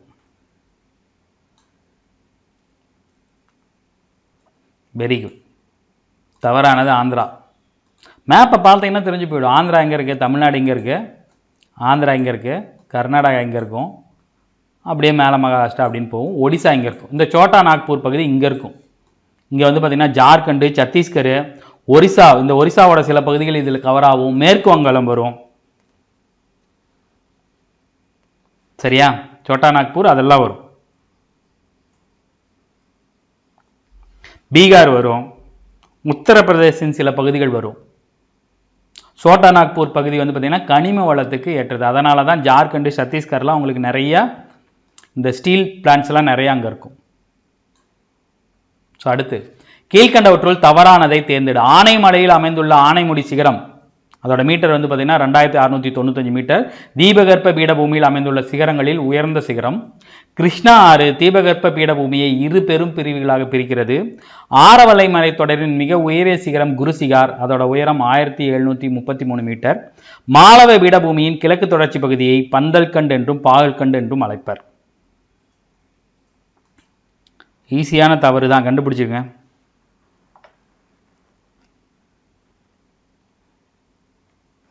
Very good. 2 மட்டும் தான் தவறு. தீபகற்ப பீடபூமியை இரண்டாக பிரிப்பது நர்மதை. எது? நர்மதை தான் வந்து பார்த்தீங்கன்னா தீபகற்ப பீடபூமியை 2ஆ பிரிக்கும். சரியா? சிலது வந்து பார்த்தீங்கன்னா கிழக்கு நோக்கி பாய்ந்து வங்காள விரிகுடாவில் கலக்கும். சிலது மேற்கு நோக்கி பாய்ந்து அரபிக்கடலில் கலக்கும். நர்மதை, தபதி இதெல்லாம் மேற்கு நோக்கி பாயும். நீங்கள் இந்த பாடத்தில் எதை படிக்கிறீங்களோ இல்லையோ, வடிகால் அமைப்புலையும் இமயமலையிலையும் ரொம்ப ஸ்ட்ராங்காக இருங்க. சரியா? மேற்கு கடற்கரையின் தென்பகுதி மலபார் கடற்கரை என்று அழைக்கப்படுகிறது. மேற்கு கடற்கரை சமவெளி மேற்கு தொடர்ச்சி மலைக்கும் அரபிக்கடலுக்கும் இடையில் அமைந்துள்ளது. கிழக்கு தொடர்ச்சி மலை சயாத்ரி என்று அழைக்கப்படுகிறது. மேற்கு கடற்கரை சமவெளியில் காணப்படும் வேம்பநாடு, இது வந்து வேம்பநாடு ஏரி மிக முக்கியமான ஒரு காயல் ஏரி. தவறானது எது? குரூப் 1ல ஒரு கேள்வி வந்துச்சுங்க. கிருஷ்ணா நதி எங்கு உருவாகுது அப்படிங்கிறதுக்கு ஏற்ற மாதிரி கொடுத்துருந்தான். கிருஷ்ணா நதி எங்கே உருவாகுது அப்படின்னு கேட்டாங்க அப்படின்னா நாம் படித்ததை வச்சு டப்புன்னு போட்டலாம். என்னது? மேற்கு தொடர்ச்சி மலையில் இந்த மகாபல்லேஸ்வர் அப்படிங்கிற ஒரு ஏரியாவில் உருவாகுது அப்படின்னு பார்த்துடலாம். அவங்க என்ன தெரியுமா ஆப்ஷன் கொடுத்துருந்தாங்க? நான் சொல்கிறேன், இதுக்கான ஆன்சர் பார்த்துட்டு சொல்கிறேன். Very good. தவறானது எதுவும் பார்த்தீங்கன்னா கிழக்கு தொடர்ச்சி மலையோட சயாத்ரி. ஆக்சுவலாக மேற்கு தொடர்ச்சி மலை தான் சயாத்திரின்னு சொல்லுவாங்க, கிழக்கு தொடர்ச்சி மலையை பூர்வாத்திரின்னு சொல்லுவாங்க. ஸோ கிருஷ்ணா நதி எங்கே உருவாகுது அப்படின்னு வந்து பார்த்தீங்கன்னா மகாராஷ்டிரா மாநிலத்தில் மேற்கு தொடர்ச்சி மலையில் இருக்கிற மகாபல்லேஸ்வர் அப்படிங்கிற ஒரு இடத்துல உருவாகுது. சரியா? நான் சொன்னல, நீங்கள் கேள்வி வச்சுருந்தேன். என்ன கேள்வி வச்சுருந்தேன்? கிருஷ்ணா அப்படின்னு கொடுத்து பூர்வாத்திரின்னு ஆப்ஷன் வச்சுருந்தாங்க. நம்மளுக்கு அந்த நேரத்தில் ஸ்ட்ரைக்கே ஆகாது. எப்படி வச்சுருக்காங்க பார்த்தீங்களா? ஸோ அப்போ தெரிஞ்சுக்கணும். மேற்கு தொடர்ச்சி மலை பூர்வாத்திரி, கிழக்கு தொடர்ச்சி மலை மேற்கு தொடர்ச்சி மலை பூர்வாத்திரி, கிழக்கு தொடர்ச்சி மலை சயாத்திரின்னு நான் வச்சுருக்கோம். ஸோ இது பார்க்கலாம். ஸோ இதுதான் வந்து பார்த்தீங்கன்னா இந்தியா. இந்த பக்கம் வந்து பார்த்தீங்கன்னா மேற்கு கடற்கரை, இந்த பக்கம் கிழக்கு கடற்கரை. சரியா? மேற்கு தொடர்ச்சி மலை இப்படி இருக்கும். இதெல்லாம் நடுவில் இருக்குது. இது கடல், இங்கே அரபிக்கடல், இங்கே வங்காள விரிகுடா. ஸோ மேற்கு தொடர்ச்சி மலைக்கும் அரபிக்கடலுக்கும் இடையில இருக்கிறது மேற்கு கடற்கரை சமவெளி. ஸோ இது கரெக்ட். ஸோ மேற்கு கடற்கரையை வந்து பார்த்தீங்கன்னா 3ஆக பிரிப்பாங்க. பாருங்க, இங்கே. சரியா? அதுக்கப்புறம் நடுவில் இங்கே. ஸோ இங்கே மேலே இருக்கிறது வடபகுதி. வடபகுதி வந்து பார்த்தீங்கன்னா கொங்கன் அப்படின்னு சொல்லுவாங்க. கொங்கன் கோவா வருதுல்ல அங்கே. நடுவில் இருக்கிறது வந்து பார்த்தீங்கன்னா கனரா அப்படின்னு சொல்லுவாங்க, கர்நாடகா வரும். இந்த பக்கம் இருக்கிறது வந்து பார்த்தீங்கன்னா கேரளா. கேரளானா நமக்கு என்ன தெரியும்? மலபார். ஸோ வந்துருச்சு.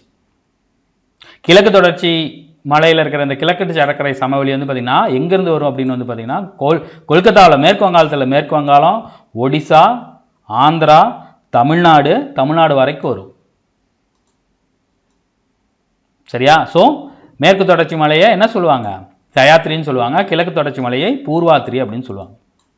ஸோ மேற்கு கடற்கரை சமவெளியில் வந்து பார்த்தீங்கன்னா வேம்பநாடு ஏரி காணப்படும். ஸோ வேம்பநாடு ஏரி ரொம்ப முக்கியமான ஒரு ஏரி. அது வந்து பார்த்தீங்கன்னா கேரளாவில் இருக்கும். நீங்கள் மேற்கு தொடர்ச்சி மலை இந்த பக்கம் வந்து பார்த்தீங்கன்னா ஏரின்னு வரும்போது இங்கே ஒரே ஏரி தான் ஒரு வேம்பநாடு ஏரி தான். இங்கே தான் வந்து பார்த்தீங்கன்னா கொள்ளேறு வரும், பழவேற்காடு வரும், சிலிக்கா ஏரி வரும். ஒவ்வொன்றும் ஒவ்வொரு நடுவில் வரும். சரியா? ஸோ அடுத்த கேள்வி. நான் சொன்னதே அப்படியே கேள்வி வச்சிருக்கேன். வட சர்க்கார், சோழமண்டல கடற்கரை, கொள்ளேறு ஏரி, பழவேற்காடு ஏரி, சிலிக்கா ஏரி ஒவ்வொன்றும் ஒவ்வொன்றுக்கு நடுவில் இருக்கும். மறுபடியும் இப்படி வச்சிங்க. சரியா? இங்கே சிலிக்கா ஏரி இருக்கும். ஸோ முதல்ல இதை பொறுத்துங்க.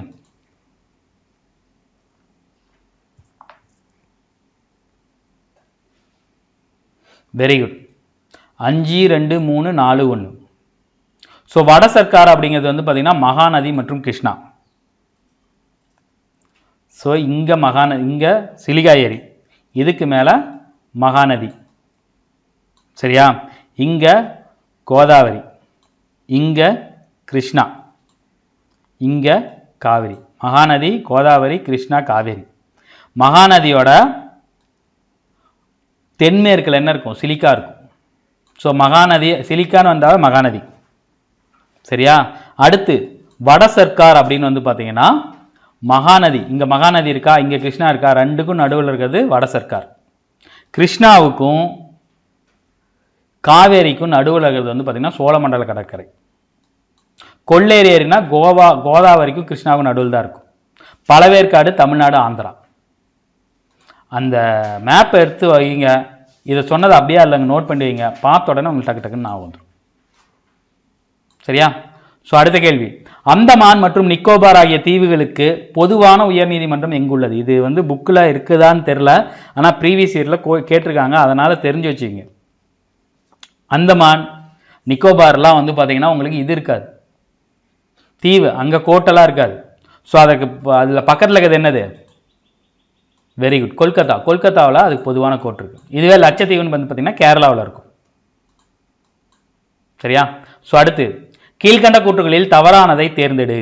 திபெத்தில் உள்ள கைலாஷ் மலைத்தொடரில் கிழக்கு சரிவில் மனோசவர ஏரிக்கு அருகில் 5150 மீட்டர் உயரத்தில் சிந்து நதி உருவாகிறது.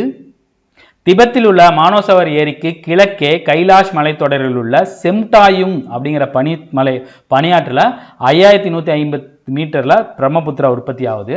கங்கை ஆறு உத்தரகாண்ட் மாநிலத்தில் உத்தரகாசி அப்படிங்கிற மாவட்டத்தில் 7010 மீட்டர் உயரத்தில் கங்கோத்ரி பனியாற்றில் உருவாகுது, பாகிரதி அப்படிங்கிற பேரோட. வங்காளதேசத்தில் கங்கை என்ன சொல்றாங்க? பத்மான்னு சொல்றாங்க. இதுல தவறானது எது? எல்லாமே சரியானது மாதிரி இருக்கும். உண்மை சொல்லினா எல்லாமே சரிதான், ஆனால் ஒரே ஒரு சின்ன தவறு இருக்கு. Very good. ஃபர்ஸ்ட், இந்த கங்கையும் பிரம்மபுத்திராவும் கிட்டத்தட்ட ஒரே இடத்துல இருந்த உற்பத்தி ஆகும்.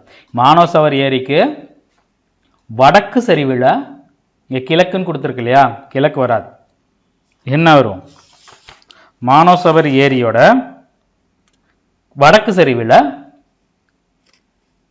சிந்து உற்பத்தி ஆகும். அதே இந்த பக்கம் கிழக்கு சரிவில் ஒரு பனியாறு இருக்கும், அங்க பிரம்மபுத்திரா உருவாகும். கங்கை ஆறு தனி, உத்தரகாண்ட். ஸோ வங்காளதேசத்தில் பத்மா அப்படின்னு சொல்றது கங்கை தான் சொல்லுவாங்க. சரியா? அதே மாதிரி பிரம்மபுத்திராவுக்கு 2 பேர் இருக்கும், மேக்னா, அப்புறம் வந்து பார்த்தீங்கன்னா ஜமுனா. வங்காளதேசத்தில் பிரம்மபுத்திரா ஜமுனான்னு சொல்லுவாங்க, அதே கங்கையோட சேர்ந்து போகும்போது மேக்னான்னு சொல்லுவாங்க. சரியா? பார்த்து வச்சுங்க. கங்கை ஆற்றின் மிகப்பெரிய துணையாறு ஆறு, பழைய புத்தகத்தில் இல்லை புது புத்தகத்தில் கொடுத்துருக்காங்க, மென்ஷன் பண்ணி கொடுத்துருக்காங்க. கங்கை ஆற்றின் மிகப்பெரிய துணையாறு, இங்கே வர்றது எல்லாமே கங்கை ஆற்றோட துணையாறு தான். வடபகுதியிலிருந்து கோமதி, காக்ரா, காண்டக் வரும். தென்பகுதியிலிருந்து யமுனா, சம்பல் ஜோன் வரும். ஸோ மிகப்பெரிய துணை நதின்னு வந்து பார்த்தீங்கன்னா யமுனா தான். ஸோ அதுக்கப்புறம் பொருந்தாத ஒன்றை தேர்ந்தெடு. தீஸ்டா, சினாப், மானா, சுபன்ஸ்ரீ. நான் சொன்னல வடிகால் அமைப்பில் நீங்கள் ரொம்ப ஸ்ட்ராங்காக இருக்கணும். இதில் பொருந்தாத ஒன்று இருக்குது. முதல்ல இதெல்லாம் என்னன்னு பாருங்கள். தீஸ்டா, சினாப் இது எல்லாமே துணையாறுகள். தீஸ்டா பிரம்மபுத்திராவோட துணையாறு. சரியா? சினாப் வந்து பார்த்தீங்கன்னா சினாப்பு, ஜீலமு, ராவி, பியாஸ் எல்லாம் சிந்து நதி. ஸோ சினாப் அப்படிங்கிறது கங்கை. தீஸ்டா, மானாசு, சுபன்ஸ்ரீ, பாராக்கு 3 4 வந்து பார்த்தீங்கன்னா எதோட துணையாறு?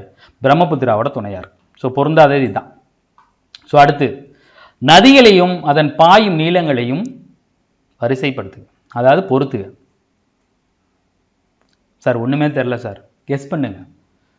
ஸோ இது எல்லாமே கிழக்கு நோக்கி பாயுமாறுகள், கிழக்கு நோக்கி வங்காள விரிகுடாவில் கலக்குதுங்க. சரியா? கிழக்கு நோக்கி பாயும் ஆறுகளில் நீளமானது எதுன்னு வந்து பார்த்தீங்கன்னா என்னது? கோதாவரி. ஸோ கோதாவரி 4000, இங்கே இருக்கிறதுலையே கோதாவரி தான் அதிகமாக இருக்குது. ஸோ 2க்கு 4 எங்கே இருக்குது? 2க்கு 2 எங்கே இருக்குது? 2 இடத்துல இருக்குது. ஓகே, இது வராது, இது வராது. ஸோ ஃபஸ்ட்டு மகாநதினா 851. சரியா? கோதாவரி 1465. கிழக்கு நோக்கி பாயும் ஆறுகளில் இரண்டாவது நீளமான நதி எதுனா கிருஷ்ணா, அது 1400. காவிரி 805. நீளெல்லாம் ரொம்ப முக்கியங்க, கேட்குறாங்க. சரியா? 4, 2, 3, 1. சரியா? பெடவாறு என்பது எந்த நதியின் துணையாறு? பெடவாறு அப்படிங்கிறது எந்த நதியோட துணையாறு? மகாநதி, கோதாவரி, கிருஷ்ணா, நர்மதை. முதல்ல மகாநதியோட துணையாறுகள் என்னங்கிறதெல்லாம் தெரிஞ்சுக்கணும். சீனாத்து, டெலனு, சந்தூர், சிட்லா, கென்குட்டி, நன்னு.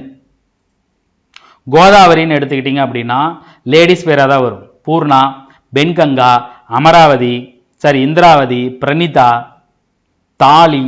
தால் அப்படின்னா தாலின்னு நான் வச்சுக்கோங்க. தாலினாவே லேடிஸ் போடுவாங்க. சலாமி. அடுத்து கிருஷ்ணா.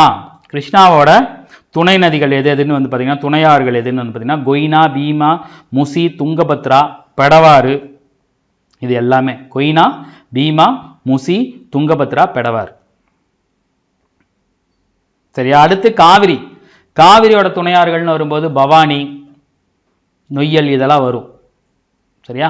ஸோ அடுத்து கீழ்கண்டவற்றுள் தவறானதை தேர்ந்தெடு. கோதாவரி ராஜமுந்திரிக்கு அருகில் உள்ள கௌதமி மற்றும் வசிஷ்தா என்ற 2 கிளைகளாக பிரிகிறது. காவேரி நதியானது தென்னிந்தியாவின் கங்கை என்று அழைக்கப்படுகிறது. கிழக்கு நோக்கி பாயும் ஆறுகளிலேயே நர்மதை நதி நீளமானதாகும். தபதியானது முல்டா என்ற இடத்தில் உற்பத்தி ஆகிறது. தவறானது எது?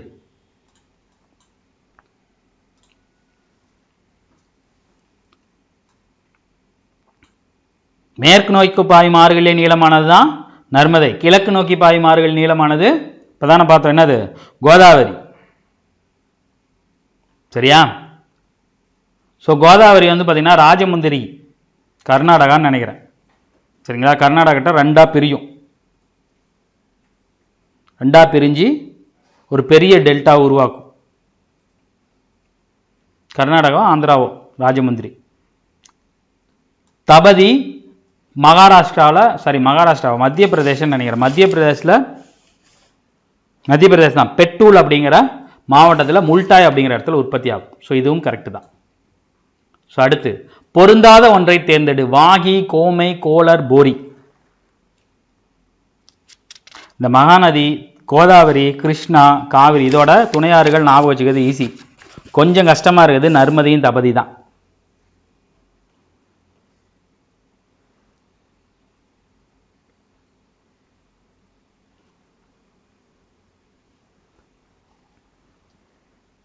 Very good.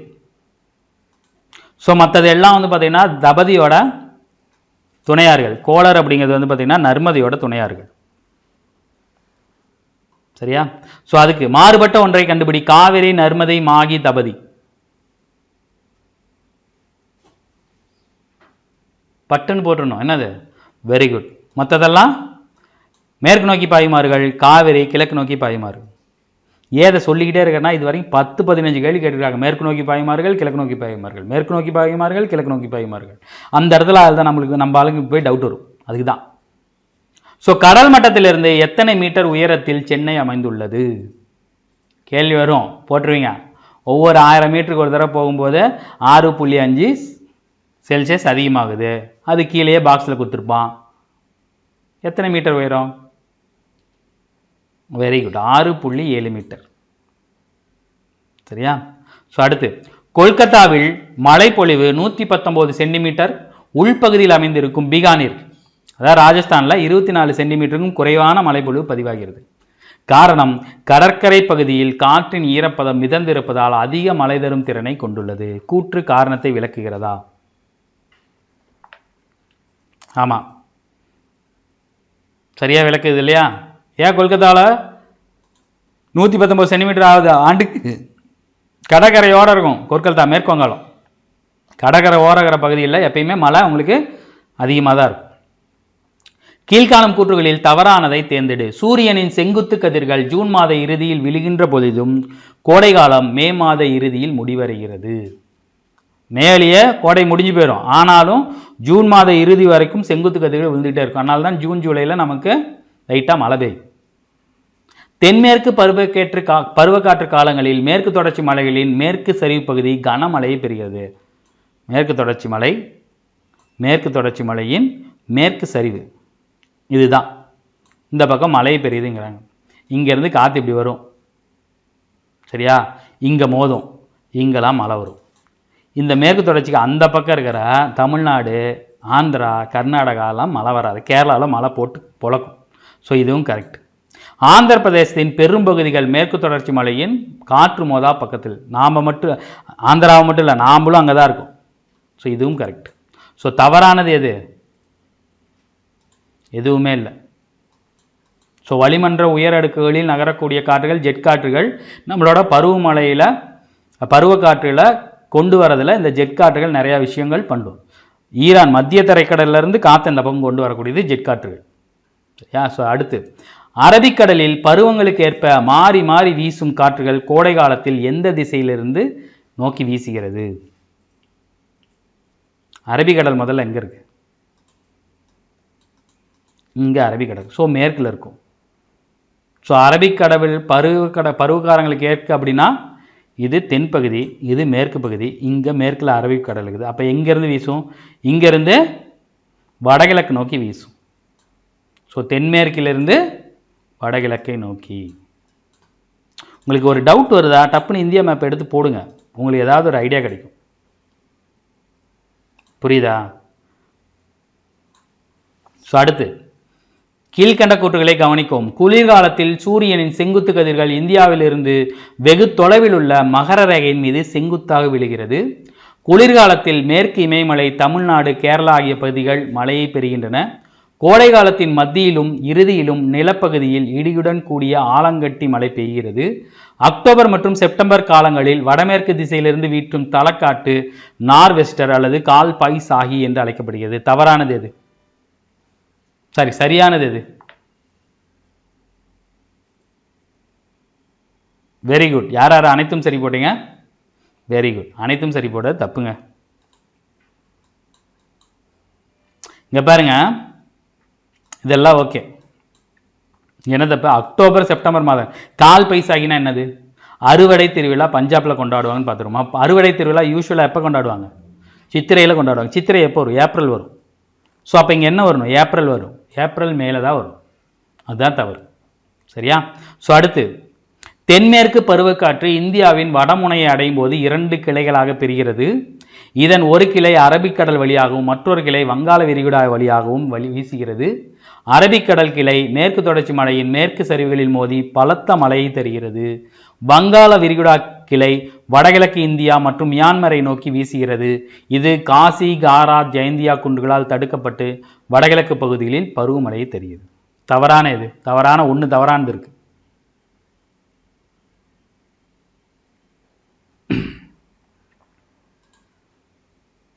ஆப்ஷன் ஏ தான் கரெக்ட். தவறு. பாருங்க, இது இந்தியா தென்மேற்கு பருவக்காற்று, இது தெற்கு, இது தெற்கு, இது மேற்கு, இப்படி வருதா? வரும்போது வடமுனையை அடையும் போதுன்னா வடமுனை எது? இதுதான் வடமுனை. இப்படியா போவோம். ஸோ என்ன? தென்முனை அடையும். நம்ம தமிழ்நாட்டில் வந்து தென்முனை அடையும் போது 2ஆ பிரியும். ஒன்று வந்து பார்த்தீங்கன்னா அரபிக்கடல் வழியாக இப்படி நோக்கி வீசும், இன்னொன்று வந்து பார்த்தீங்கன்னா வங்காள விரிகுடாவை நோக்கி வீசும். சரியா? இந்த அரபிக்கடல் வழியாக வீசுறது என்ன பண்ணுது? இப்படி போய் இப்படி ரிட்டர்ன் வந்து இந்த மலையில் மேற்கு தொடர்ச்சி மலையில் பட்டு அப்படியே இங்கே மலையை கொடுக்கும். இங்கே கொடுத்துட்டு அப்படியே இங்கே பாதி இங்கே மோதுதா, மீதி அப்படியே மேலே போகும். மேலே போகும்போது இமயமலை இருக்கா, இமயமலையில் மோதி மலை கொடுக்கும். இங்கே ஆரவல்லி மலைத்தொடர் இருக்கும், ஆரவல்லை தொடர்ந்து ராஜஸ்தான் இருக்கும். ஸோ இது காற்று வீசும் திசைக்கு நேராகவே ஆரவல்லி இருக்கிறதுனால அது ஆரவல்லியை கடந்து போயிடும், மோதாது. ஸோ அதனால தான் ராஜஸ்தானில் மழை பெய்யல. இங்கே இமயமலையில் வடகிழக்கு தென்மேற்கு பருவக்காற்று மோதி இந்த நார்த் இந்தியா ஃபுல்லாக மழை வரும். பேலன்ஸ் காற்று இருக்குமா? இங்கே மோதிருச்சா? இங்கே பேலன்ஸ் மோதின காற்று அப்படியே வடகிழக்கு போகும். வடகிழக்கில் பூர்வாஞ்சல் குன்றுகள்லாம் நம்ம பார்த்துருப்போம். காசி, காந்தி, ஜெயந்தியா, போரா அப்படிங்கிற மலைத்தொடர் அங்கே ஒன்று இருக்கும். நாகானா நாகாலாந்து, காசி, ஜெயந்தியாலாம் வந்து பார்த்திங்கன்னா இந்த மேகாலயா பக்கம் இருக்கும். ஸோ இங்கே போய் மோதி இங்கே ஒவ்வொன்றிலையும் மோதி ஃபுல்லாக மழை வரும். மழை வந்ததுக்கப்புறம் இந்த பூமி சுற்றுதா, பூமி சுற்றும் போது அந்த அக்டோபர் செப்டம்பர் மாதங்களில் என்ன ஆகும் அப்படின்னா இது அப்படியே ரிட்டன் தமிழ்நாட்டுக்கு வரும். தமிழ்நாட்டு வரும், கிழக்கு தொடர்ச்சி மலையில் மோதி இங்கே மலை வரும். அவ்வளோதாங்க விஷயம். சரியா? ஸோ அடுத்து, உலகில் அதிக அளவு மழை பெறும் பகுதி மவுண்ட் சிராம் நம்மளுக்கு தெரியும். அது ஆண்டிற்கு எத்தனை சென்டிமீட்டர் மழைப்பொழிவை பெறுகிறது? பாக்ஸ் ஐட்டம் கொடுத்துருப்பாங்க, கரெக்டாக சொல்லுங்க. சிரபுஞ்சி அப்படின்னு படிச்சிருப்போம். இப்போ மாற்றிட்டாங்க. சிரபுஞ்சியில் இருக்கிற மவுண்ட் சிராம் மேகாலயாவில் இருக்கு. Very good. 1141 சென்டிமீட்டர் ஆண்டுக்கு. உலகத்திலேயே அதுதான். ஆண்டு மழைப்பொழிவு 200 சென்டிமீட்டருக்கு மேலும் வெப்பநிலை 22 சென்டிமீட்டருக்கு செல்சியஸுக்கு அதிகமாகும் சராசரி ஈரப்பதம் 70% உள்ள பகுதியில் என்னது?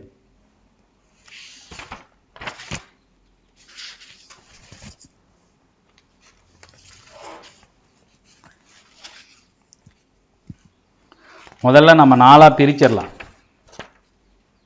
சரியா? அயனமண்டல பசுமை காடுகள், அயனமண்டல இலையுதிர் காடுகள், அயனமண்டல வறண்ட காடுகள், அப்புறம் வந்து பார்த்தீங்கன்னா பாலைவன காடுகள். 200 சென்டிமீட்டருக்கு மேலே இருந்துச்சுன்னா அது பசுமை மாறா காடுகள். 100 to 200 இருந்துச்சு அப்படின்னா இலையுதிர் காடுகள். 100 to 50 இருக்கு. இங்கே 200 to 100, சரி 200க்கு மேலே, அப்புறம் 100 to 200, சரியா? அதுக்கப்புறம் 50 to 100, அதுக்கப்புறம் 50 கம்மியாக இருந்துச்சுன்னா பாலைவன காடு. அவ்வளோதான் மேட்ரு.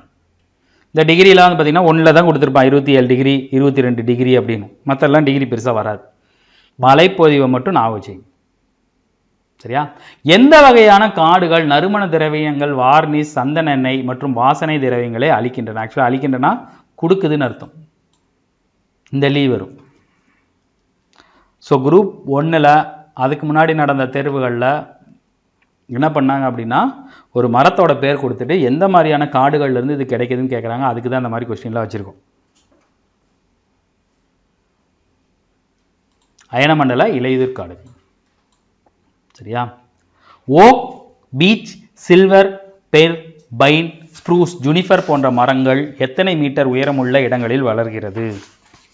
சார் எல்லாத்துலேயும் எல்லாமே இருக்குமே அப்படின்னு பார்த்துருப்பீங்க.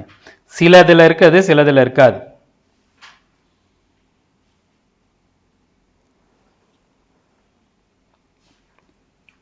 Very good. 2400 to 3600. வடகிழக்கு இந்திய மாநிலங்கள் கிழக்கு இமயமலை சரிவுகள். இமயமலை சரிவுகள் 2ஆக பிரிச்சிருவாங்க. கிழக்கு இமயமலை, மேற்கு இமயமலைன்னு. இது வடகிழக்கு இந்திய மாநிலங்களில் கிழக்கு பக்கம் இருக்கிற மலைச்சரிவுகளில் கிடைக்கும். தவறாக பொருந்தியுள்ளதை கண்டறி. எது தவறாக பொருந்திருக்கு?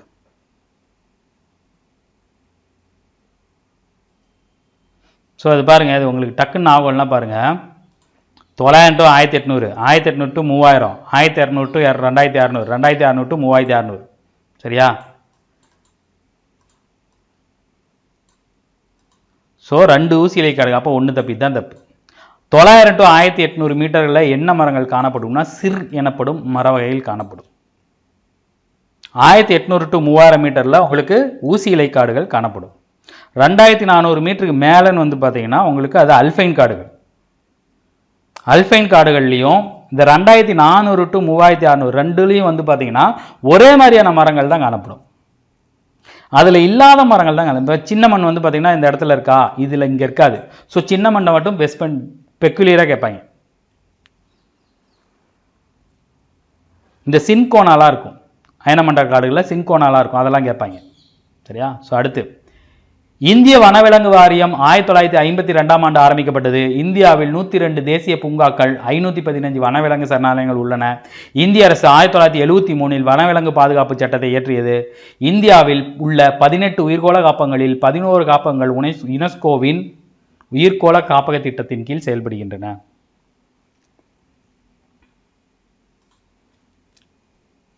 இது ஒரு கேள்வி வந்துச்சு 2024 நடந்த குரூப் 4ல். Very good. தவறானது இதுதான். புலி பாதுகாப்பு சட்டம்னா 73, வனவிலங்குனா 72. சரியா? ஸோ மற்றதெல்லாம் கரெக்டு, மனப்பாடம் பண்ணி வச்சுங்க. 1952 வனவிலங்கு வாரியம். இந்தியாவில் எத்தனை தேசிய பூங்கானா 102, 515 வனவிலங்கு சரணாலயம் புக் டேட்டா பிரகாரம். இந்தியாவில் மொத்தம் 18 உயிர்கோள காப்பகங்கள் இருக்குது. அதில் 11 வந்து பார்த்தீங்கன்னா யுனெஸ்கோவோட காப்பக திட்டத்தில் இருக்குது. ஸோ அடுத்த கேள்வி, இந்தியாவின் அச்சப்பறவல் எது? இதுக்கப்புறம் வந்து பார்த்தீங்கன்னா 67 ஒரு நம்பர் போட்டு 97 இப்படி வரும். வடாச்சம். Very good. 8 டிகிரி 4 மினிட்ஸ் வடாச்சம் முதல் 37 டிகிரி 6 மினிட்ஸ் வடாச்சம் வரை. சரியா? இப்படி வரும் மேலேருந்து கீழே. அப்புறம் குஜராத்லேருந்து அருணாச்சல பிரதேஷ் வரைக்கும் போகும். தவறான இணையை தேர்ந்தெடு.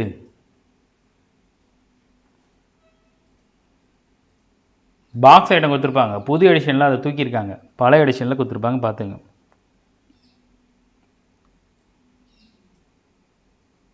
நாக்ரெக் அது ஆக்சுவலாக மேகாலயாவில் இருக்கும். சரியாங்க? பாருங்கள், மானாஸ் அசாம், அசாஸ் மானாஸ் ஒரே மாதிரி வருதா? நந்தா தேவி, தேவி அப்படிங்கிறது ஒரு பெண் கடவுள். எப்படி இருக்கும்? உக்கரமாக இருக்கும், காண்டாக இருக்கும்.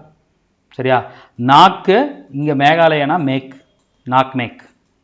சரியா? நீலகிரினா தமிழ்நாடு போட்டுருவீங்க, அவ்வளோதான் ஷார்ட்கட்டு. ஸோ அடுத்து இங்கே ஒரு தவறான வினை. சிம்லிஃபால், சுந்தரவனம், குளிர்பாலைவனம், சேஷாலம் குன்றுகள். ஸோ குளிர்பாலைவனம் அப்படிங்கிறது உங்களுக்கு தெரியும், இமாச்சலில் தான் இருக்குது. சரியா? அது ஒரு என்னது, ஒரு உயிர்கோள காப்பகம் தான், இது போட்டுடலாம். சுந்தரவனங்கள்லாம் மேற்கு வங்காளம், சேஷாலம் குன்றுகள்லாம் ஆந்திரா. அப்போ சிம்லிஃபால் அப்படிங்கிறது ஒடிசா. சரி, ஆந்திராவில் சேஷாலம் குன்றுகள் வரும். சிம்லிஃபாலுங்கிறது ஒடிசா. ஸோ ஒல்லியாக இருக்கிறான், ஒடிகிற மாதிரி இருக்கானா, அவன் என்ன குடிக்கணும்? பால் குடிக்கணும் அப்படின்னு ஆச்சு. சரியா? ஷார்ட்கட்டு, கடைசி நேரம் ஷார்ட்கட்டு. ஸோ அடுத்து தவறான இணையை தேர்ந்தெடு. உயிர்கோள காப்பகங்கள் மாநிலம் அதே தான். அச்சன்மர்க் அமர்கண்ட் மத்திய பிரதேசம் சத்தீஸ்கர், அகத்தியமலை கேரளா, திப்ரு செய்வோ அசாம், தி கேங்பேங் உத்தரப்பிரதேசம்.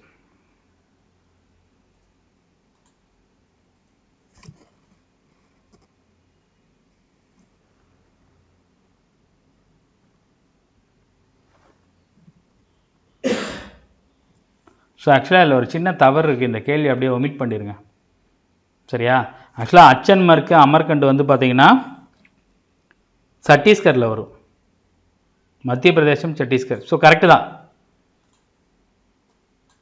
மத்திய பிரதேசத்தில் வந்து பார்த்தீங்கன்னா உங்களுக்கு பச்மாரி பன்னான் 2 வரும். சரியா? அச்சன்மார்க் அமர்கண்ட் வந்து பார்த்தீங்கன்னா உங்களுக்கு சத்தீஸ்கரில் வரும். சரியா? ரெண்டுமே சத்தீஸ்கர். அகத்தியமலை கேரளா தான். சரியா? அடுத்து திப்ரு செய்வோம், மானாசு நாம் எங்கே பார்த்தோம்? அசாம்னு பார்த்தோமா? அடுத்து திப்ரு செய்வாவும் அசாம் தான். திப்ருன்னு ஓடாமல் அசாம ஓடுன்னு சொல்லுவாங்க. சரியா? தி கேங் பேங் அப்படிங்கிறது, கேங் பேங் திபக் அப்படிங்கிறது வந்து பார்த்தீங்கன்னா அருணாச்சல பிரதேசில் இருக்குது. உத்தரப்பிரதேசில் வந்து பார்த்தீங்கன்னா சந்தி பிரபான்னு ஒன்று இருக்கும், அது உயிர்கோள காப்பகத்தில் வராது. சரியா? ஸோ இதுக்கான ஆன்சர் வந்து பார்த்தீங்கன்னா தவறானது இதுதான். ஸோ அச்சன்மார்க்கு மத்திய பிரதேசம் விட்டுருங்க, சத்தீஸ்கர். ஸோ 47வது கேள்வி, சச்லெட் மற்றும் காளி ஆறுகளுக்கு இடையே அமைந்துள்ள இமயமலைகள் என்னது?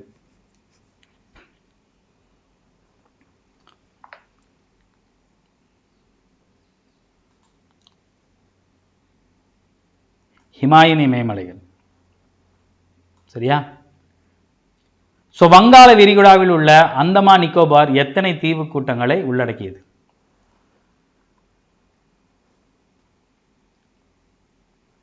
(572).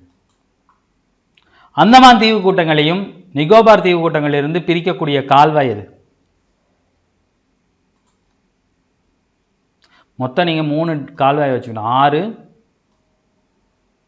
8, 9, 10. இது வந்து பார்த்திங்கன்னா அந்தமான் இருக்கும், நிக்கோபார் இருக்கும். ரெண்டையும் பிரிக்கக்கூடியது எதுன்னு வந்து பார்த்திங்கன்னா 10 டிகிரி கால்வாய். சரியா? அடுத்து லட்சத்தீவையும் இதையும் பிரிக்கும், அது 9 டிகிரி கால்வாய். சரியா? அது என்ன சார்? இல்லை, அது வந்து 8 டிகிரி கால்வாய். அது என்ன சார்? 9 டிகிரி கால்வாய் வந்து பார்த்திங்கன்னா லட்சத்தீவு பிரிக்கும். இது என்ன சார் 8 டிகிரி கால்வாய் அப்படின்னு கேட்குறீங்களா? இங்கே பாருங்கள், அந்தமானை நிக்கோபாரையும் பிரிக்கிறது 10, லட்சத்தீவையும் இதையும் பிரிக்கிறது, போர்ட் பிளேயரையும் பிரிக்கிறது வந்து பார்த்திங்கன்னா லட்சத்தீவு இன்னொன்று இருக்கும், அதையும் பிரிக்கிறது வந்து பார்த்திங்கன்னா 8. 9 டிகிரி வந்து பார்த்திங்கன்னா மாலத்தீவையும் இந்தியாவையும் பிரிக்கும். மாலத்தீவையும் இந்தியாவையும் பிரிக்கிறது வந்து பார்த்திங்கன்னா 9 டிகிரி கால்வாய். இதில் 6ன்னு ஒன்று இருக்குது. ஜாவா சுமத்ரா தீவுகளை இந்தியாவிலிருந்து பிரிக்கக்கூடியது எதுன்னு வந்து பார்த்திங்கன்னா இந்த தீவு 6 டிகிரி அப்படிங்கிறது.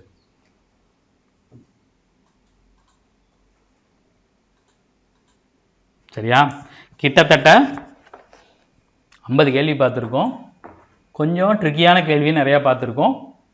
இந்த லைவ் கண்டிப்பாக உங்களுக்கு யூஸ்ஃபுல்லாக இருந்திருக்கும், ட்ரிக்கியாக இருந்திருக்கும்னு நினைக்கிறேன். ஆல்ரெடி இந்த பாடம் கஷ்டம்தான். சரியா?